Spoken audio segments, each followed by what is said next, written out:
Le journal Henri Ochocho.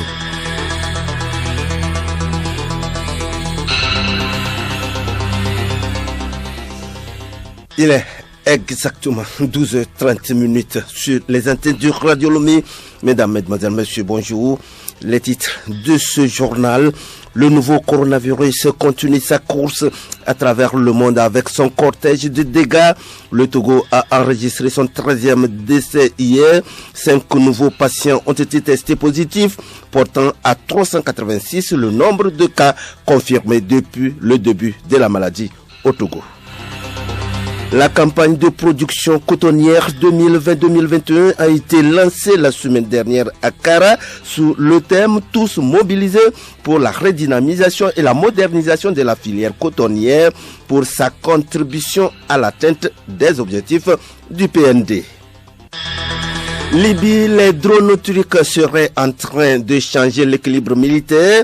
Les forces du gouvernement d'union nationale, soutenues par la Turquie, ont pu réaliser d'importantes avancées sur le terrain, principalement grâce à leur supériorité aérienne. Ces dernières semaines, elles se sont emparées de plusieurs villes jusque-là aux mains de leur adversaire, Khalifa Haftar. Et puis, sport football, les dirigeants de Bolesou à bout de souffle. Après quelques semaines de suspension du championnat pour cause de coronavirus, les responsables du club d'Aneho se séparent de leurs joueurs et du staff technique.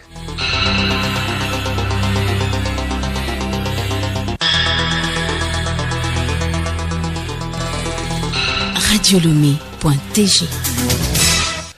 Mesdames, Mesdemoiselles, Messieurs, une fois encore, bonjour. Nouveau chiffre de la maladie de coronavirus au Togo. Selon les données présentées hier lundi, l'on note un nouveau décès lié au Covid-19, portant à 13 le nombre total de patients décédés du virus. 5 nouveaux patients ont été testés positifs, ce qui porte à 386 le nombre de cas testés positifs depuis le début de la maladie au Togo. Par ailleurs, il est signalé 20 nouveaux patients déclarés guéris du Covid-19 dans la journée d'hier. À ce jour, le nombre de cas actifs de Covid au Togo est de 212. Pendant que les chercheurs s'activent pour trouver un remède au coronavirus, l'Organisation mondiale de la santé, OMS, annonce la suspension temporaire des essais cliniques avec l'hydroxychloroquine qu'elle mène avec ses partenaires dans plusieurs pays, et ceci par mesure de précaution. Cette décision prise fait suite à la publication d'une étude dans la revue médicale de l'Lancet, jugeant inefficace, voire néfaste, le recours à la chloroquine ou à ses dérivés comme hydroxychloroquine contre la COVID-19. Alors, prudence au traitement de la COVID-19 à la chloroquine. Apparu fin décembre en Chine, le nouveau coronavirus a fait près de 345 000 morts sur la planète.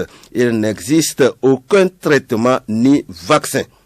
Nous le disons en titre, la campagne de production cotonnière 2020-2021 a été lancée la semaine dernière à Kara sous le thème « Tous mobilisés pour la redynamisation de la filière cotonnière pour sa contribution à l'atteinte des objectifs du plan national de développement PND ». Geneviève Bogno.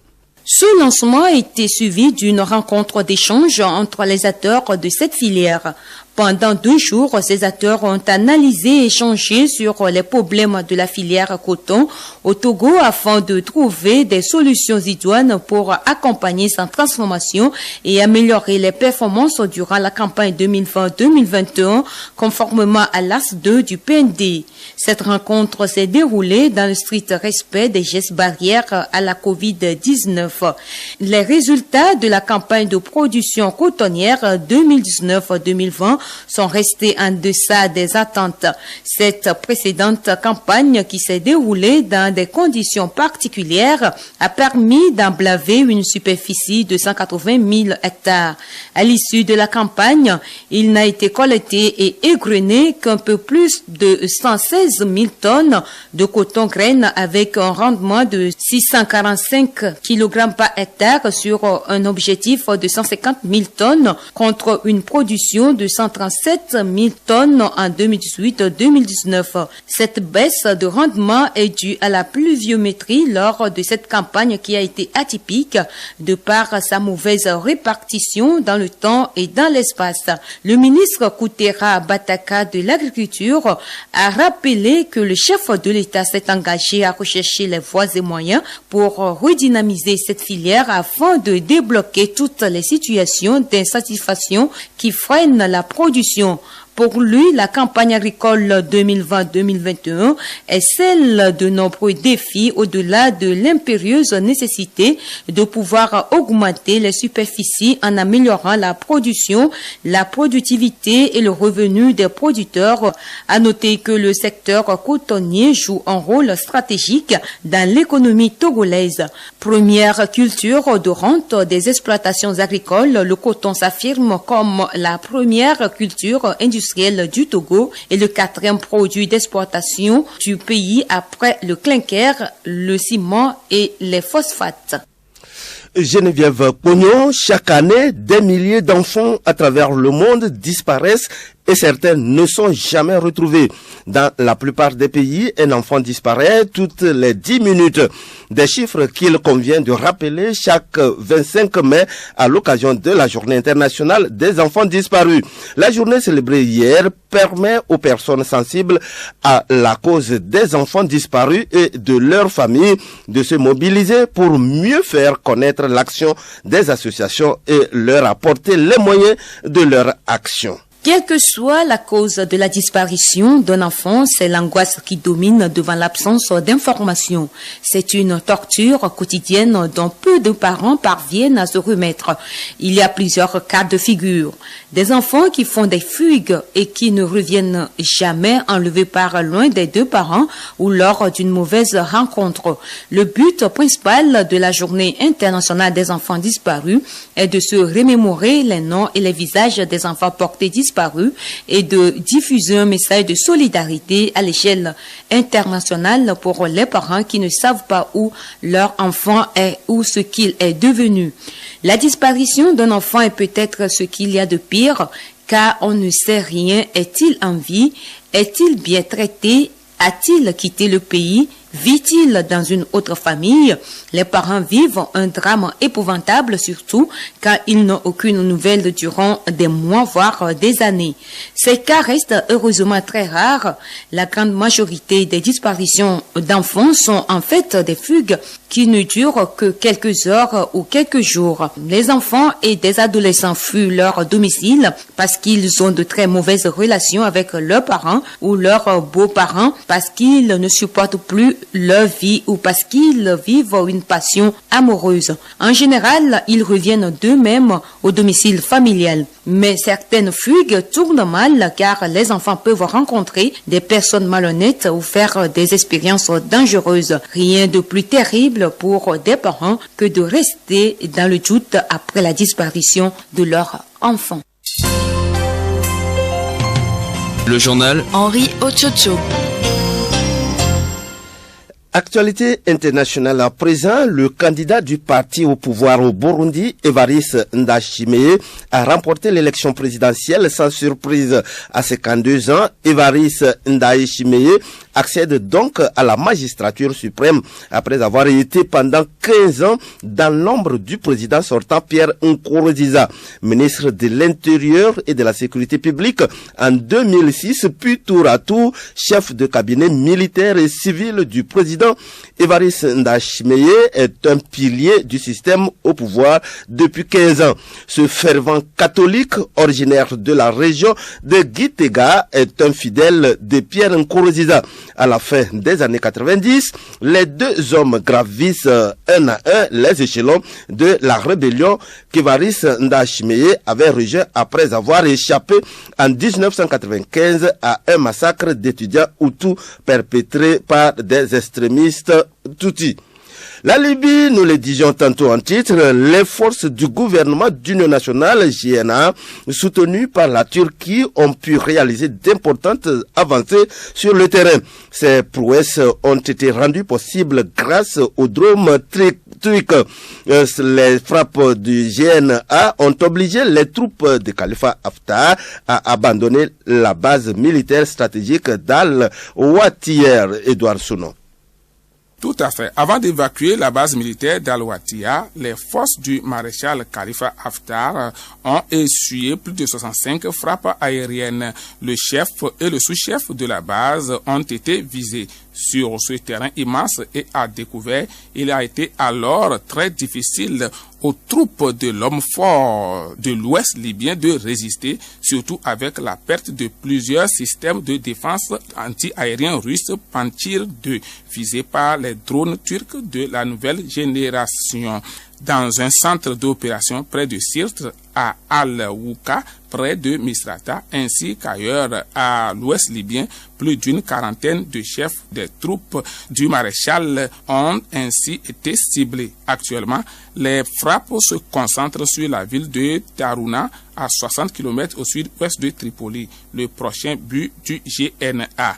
Fort de leur avancée récente, le GNA, épaulé par les stratèges turcs, a annoncé qu'il allait passer bientôt à la phase 2 des opérations et que les bases militaires des forces du maréchal Khalifa Haftar comme Al-Jofra au sud et Benghazi à l'est seraient bientôt visées. Dans ce contexte, on dirait que les drones turcs seraient en train de changer l'équilibre militaire.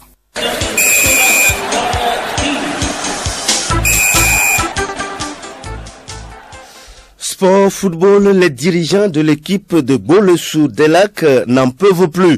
Après quelques semaines de suspension du championnat national de football de première division dû à la crise sanitaire, les responsables du club se séparent de leurs joueurs et du staff technique. C'est à travers une note diffusée le 22 mai 2020 que le bureau exécutif d'Henrique Mal d'Aneho annonce la libération du staff technique et des joueurs pour le compte de la saison 2019-2020. Le bureau exécutif de Bolesou, face à la situation actuelle de la pandémie et de la crise sanitaire due au coronavirus, a le devoir de libérer le staff technique et tous les joueurs de Bolesou, lit-on dans la note.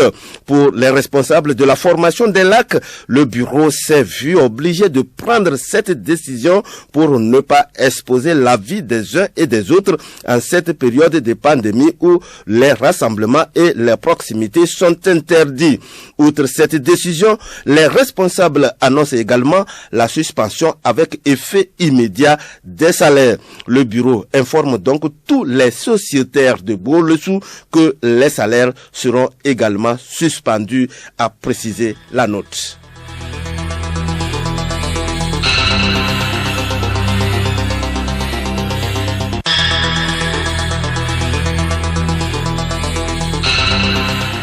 Voilà qui me fait à ce journal. Si le rappel des titres avant de nous quitter, le nouveau coronavirus continue sa course à travers le monde avec son cortège de dégâts. Le Togo a enregistré son 13e décès hier. 5 nouveaux patients ont été testés positifs, portant à 386 le nombre de cas confirmés depuis le début de la maladie au Togo.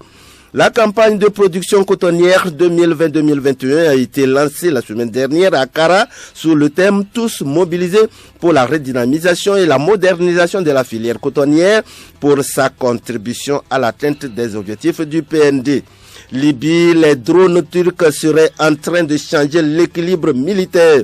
Les forces du gouvernement d'union nationale, soutenues par la Turquie, ont pu réaliser d'importantes avancées sur le terrain, principalement grâce à leur supériorité aérienne.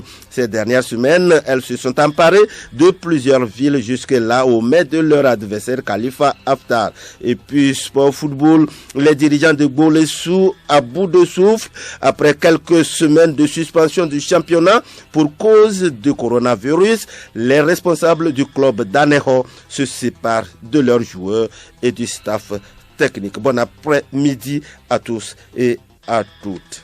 Voilà. Comme d'habitude, rubrique sensibilisation.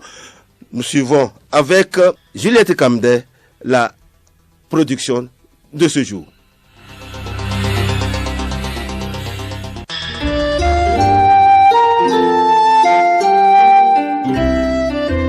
Il est établi que des personnes en période d'incubation ou en état de portage asymptomatique du Covid-19 excrètent le virus et entraînent la transmission de l'infection, d'où la nécessité du port de masque. Comment bien porter son masque? Dr Tosa Kokou répond.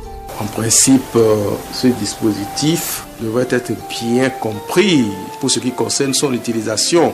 Soit on l'utilise pour éviter de projeter les gouttelettes de salive ou de morve, d'éternuement vers tierces personnes, ou on l'utilise pour se protéger soi-même, pour arrêter les émissions de l'autre, au cas où la personne n'aurait pas suffisamment respecté la distance réglementaire, au moins le mètre entre deux individus.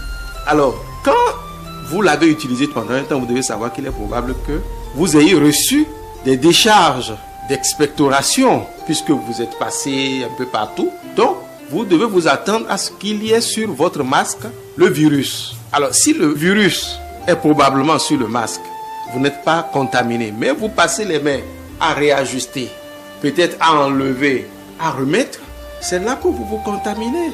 Vos mains touchent le masque qui est déjà souillé. Les mains, vous pouvez les porter à la bouche, vous pouvez les porter au nez. C'est pour ça qu'on demande aussi de se laver régulièrement les mains et d'éviter de passer les mains sur le visage, dans les narines et autres. S'il arrive, parfois nous faisons ces gestes de manière machinale, vous faites cela, vous vous contaminez. C'est pourquoi il est recommandé, surtout ces masques chirurgicaux, les bavettes, de les changer 3 fois par jour. Il vaut mieux comprendre quand vous êtes rassemblés. C'est vrai qu'on ne recommande pas les rassemblements d'un nombre important de personnes. Quand vous êtes quand même ensemble, de mettre ça pour empêcher la décharge d'arriver sur vous ou pour empêcher que l'autre ne reçoive votre décharge.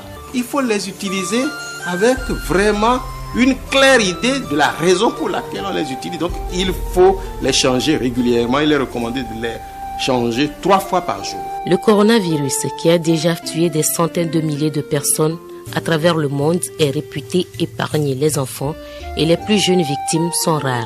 Rares, mais pas inexistants. Alors, prudence. Prudence pour nous protéger et protéger nos proches. Pratiquons les gestes barrières.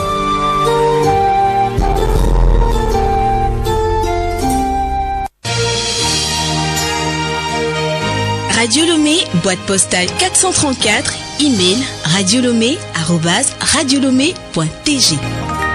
radiolomé.tg